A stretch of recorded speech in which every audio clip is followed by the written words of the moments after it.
a more organized aberration came where the English tried to educate Indians the way they want.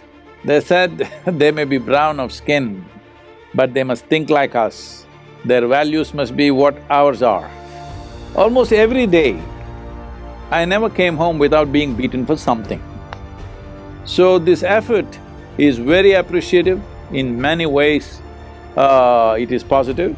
Sudden change may make it collapse totally, because first you have to educate the teachers how to be.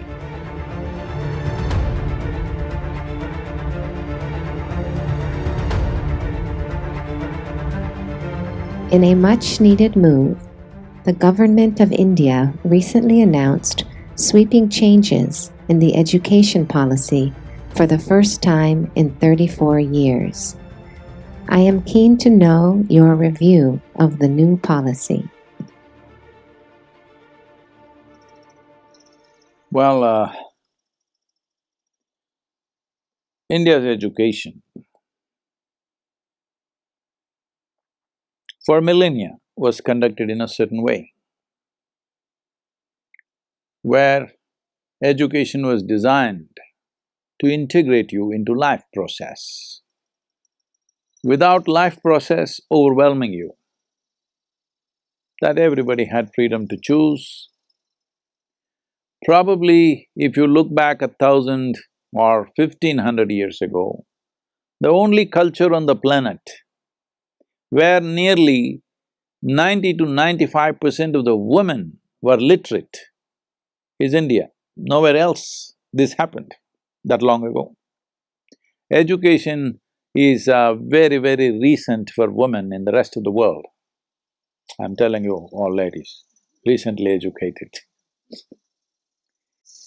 But education was part of both male and female populations in India for a very long time, which changed in the last 600 to 800 years because of aberrations that happened to that culture. And about 150, 200 years ago, a more organized aberration came where the English tried to educate Indians the way they want. Very clearly they defined it, they had no ambiguity about what they wanted. They said they may be brown of skin, but they must think like us. Their values must be what ours are. Like this they went on. Schooling system was very, very cruel. Similar things have happened in America for the Native Americans. The English education was a cruel system of trying to contain a child in a room and beaten for 12 years with some rubbish that doesn't mean anything to him. I escaped. So this happened in India in a much larger scale and organization than the way it happened here. So when this happened, what was their intent of educating the Indian populace? The only thing is, they found Indians were very good with mathematics, languages, because everybody spoke 4, 5 languages, they could pick up any language easily, and they're very good without using even their fingers, without using paper. Even today it is true, I think the present generation is completely losing it because of the gadgets. Otherwise, when we are growing up, even today, we can count things, multiply things, divide things in our mind without using any other instrument. So they found this very valuable, they thought these guys will make good clerks and accountants for Her Majesty's service, because the ambition was to take the entire world.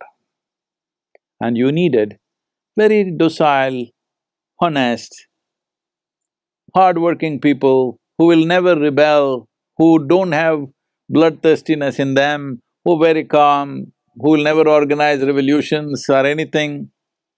They will just do their work. You put them in slavery, they will think this is their karma and they will just do that also well.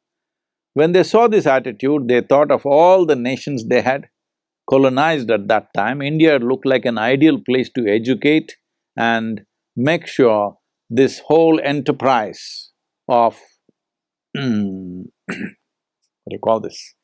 This whole enterprise of imperialism will be staffed by Indians, and it was.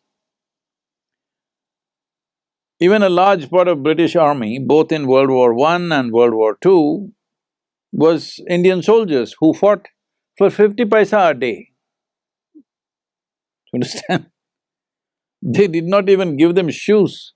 They were just wearing sandals, Indian Jodhpuris, and they were in the trenches in France, and nearly some 150,000 men lost their toes and their feet because they were in ice-cold temperatures with no shoes.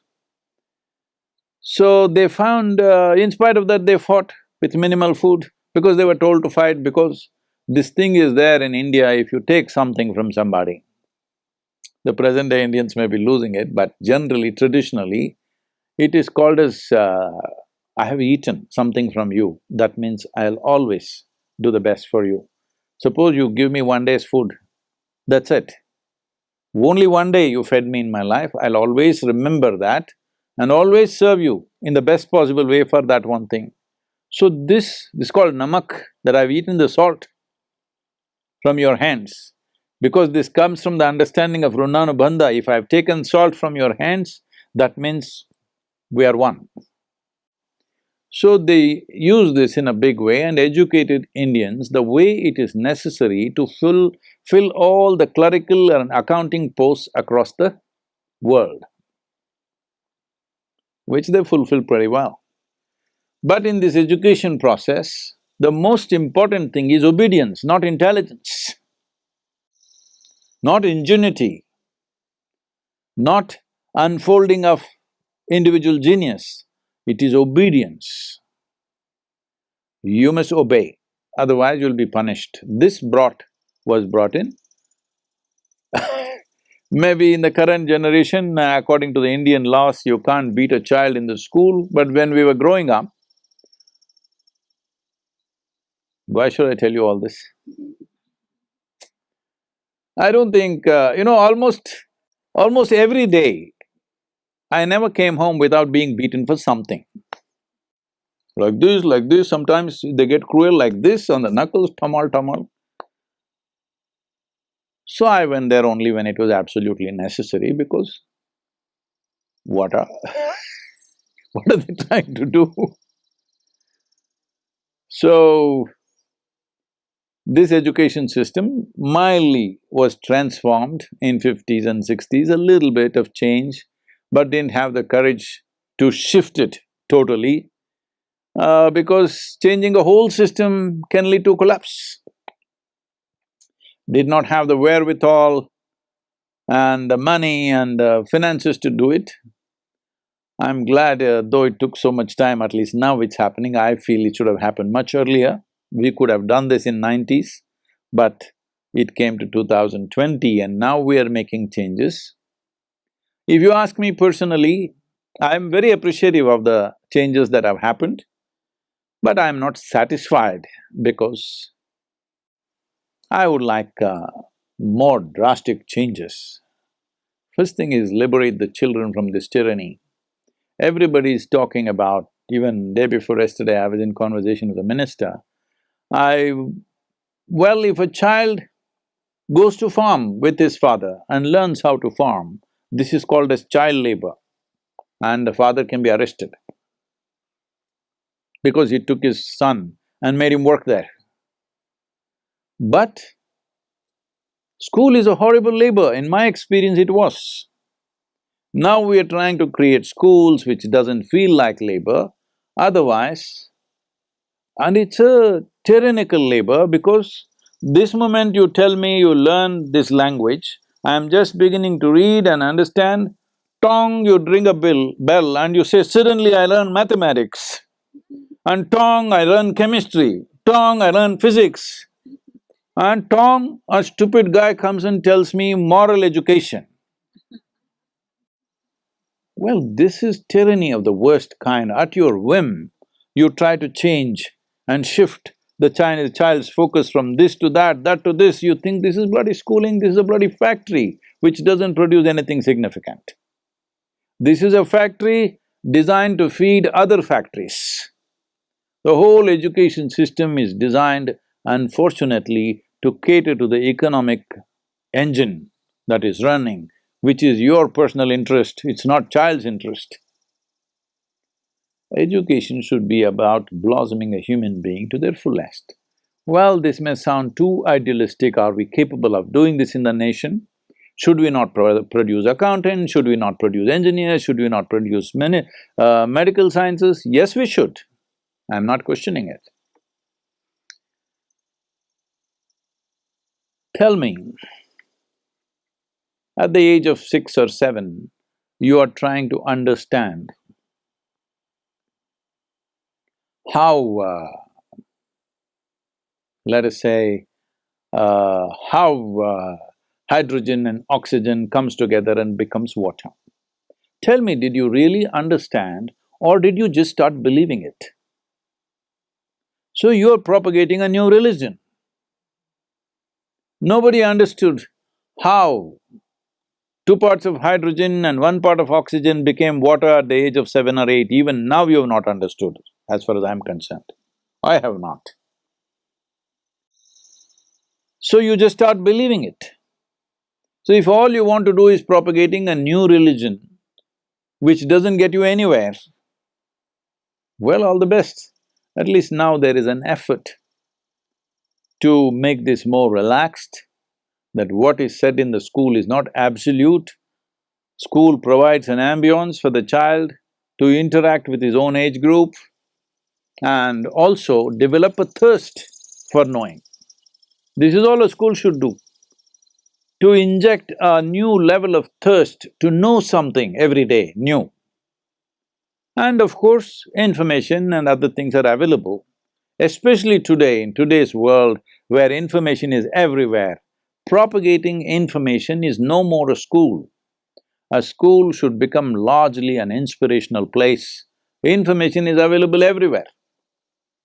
What human wisdom could not do, it looks like the virus is doing. Now suddenly everybody's I've been talking about this incessantly for the last 10, 12 years. It is time, there is nothing being taught in the school. The only purpose, our schools are like this, we don't have trained teachers. Only people who are well educated, who are well behaved, who are well cultured, creating an atmosphere of inspiration and nurture, so that they don't take to wrong things. They don't take to anything which is damaging to their life. That's all the concern is. Rest of it, let them grow up. First of all, these words which have gotten implanted into human psyche and in the languages, it's only in America I hear this. When I ask people something about their background, they say, I was raised Jewish, I was raised Catholic. Why are you being raised? Only cattle are raised. Human beings should not be raised, human beings should grow up. If human beings have to grow up, there is a certain ambience and atmosphere that is nurturing for their growth. That is all a school should create. Right now, if you want these plants to flower, you don't go there and pull flowers out of the plant.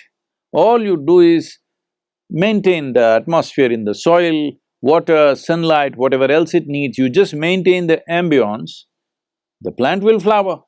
You cannot make it flower. Right now, school looks like you want to pull flowers out of people's heads or whatever else. No, you're only interested in pulling money out of their heads. Because the entire damn world has become economy, economy, economy, all right? Economic system is here to serve humanity. Humanity is not here to serve the economic system. I think that's in that sense, without disrespecting unfortunate loss of life and suffering that people are going through, our hearts are with you for that.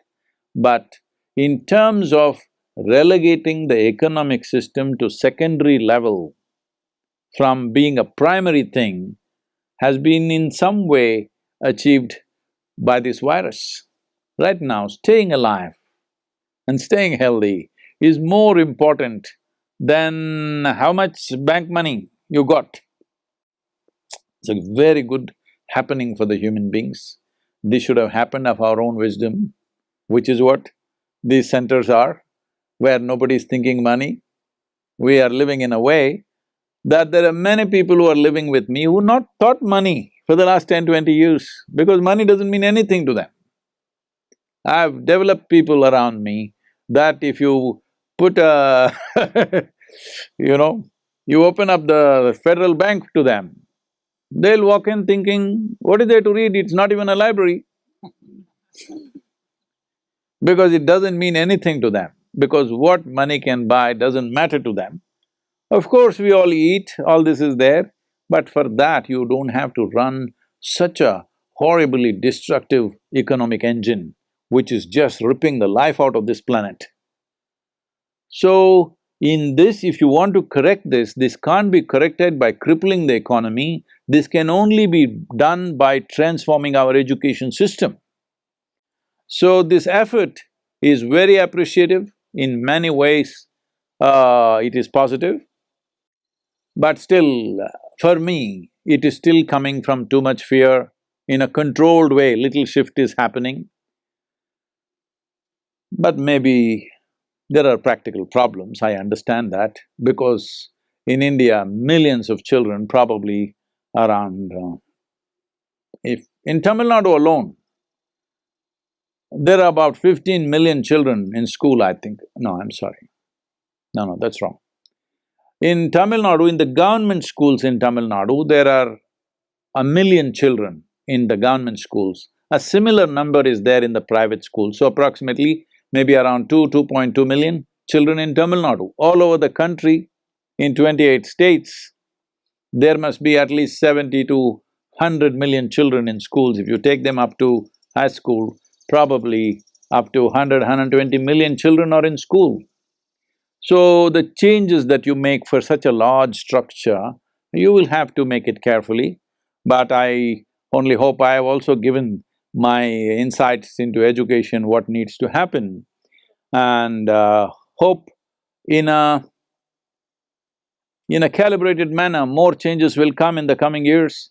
Because to absorb these changes, for many schools to absorb these changes, to create the necessary staff, to create the necessary infrastructure, it may take 2, 3 years before they're able to implement what changes they have made, which are significant.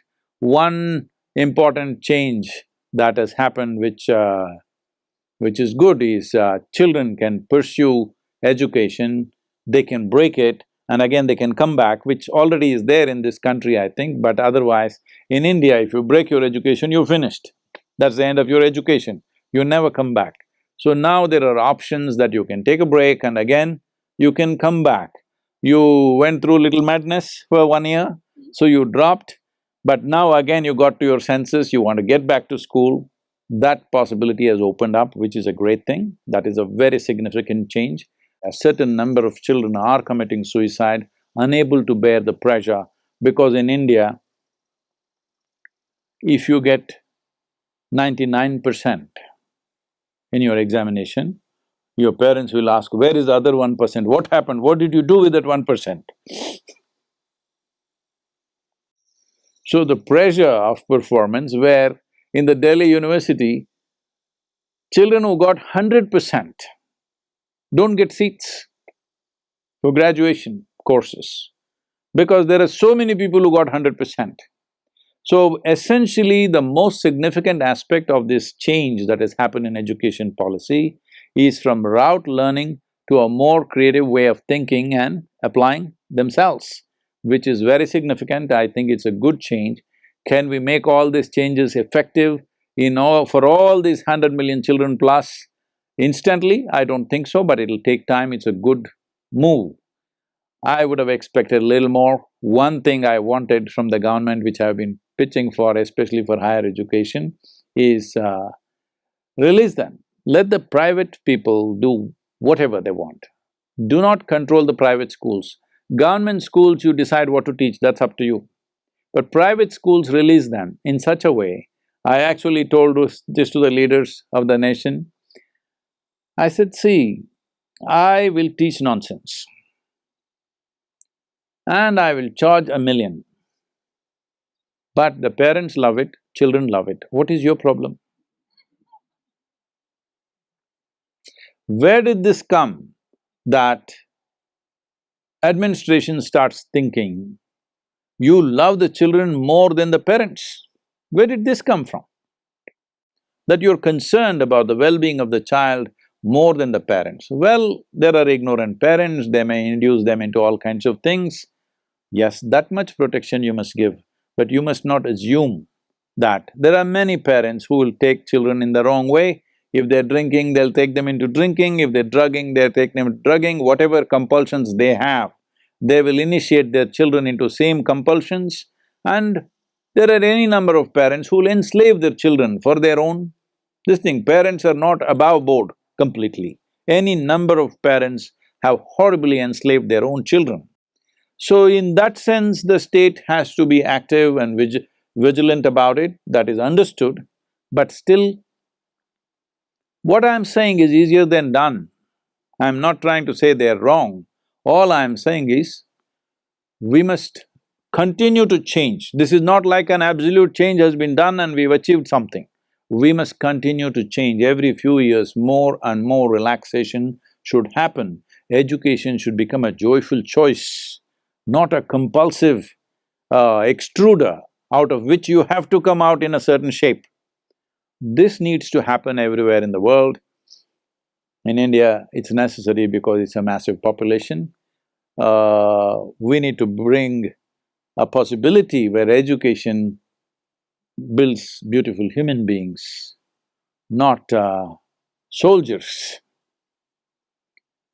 Well, soldiers have become necessary in the world only because we have created a world full of confrontation. At least within the given society, we can avoid the soldiers. At the national borders, unfortunately, we still need soldiers. This also would go if economic disparity in the world largely gets equalized, either by everybody going up or everybody coming down, one way or the other. If there is economic disparity goes away, you will see national borders will not mean much. That needs to happen.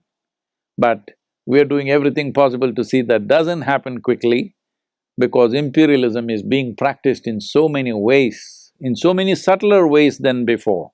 And new forms of imperialism is being developed in various parts of the world. So, evolution of individual human being is most important. This is where education is vital, that it is evolution of individual human beings on this planet. But right now, educated people in this world, in the last 200 years, if you look at it, educated people have been the most cruel people on the planet. Educated people have been the most destructive people on the planet. Even ecologically, it's only educated people who are destroying this world. Illiterate people are not doing such things. Even now, it is only in the cities across India, reasonably educated people who are a big virus threat, the rural population anyway maintaining social distance. In Tamil Nadu, if you see, this is a culture in South India, when somebody speaks to somebody, they will speak like this. They were always conscious that your breath should not touch somebody else. Now, look at all of you.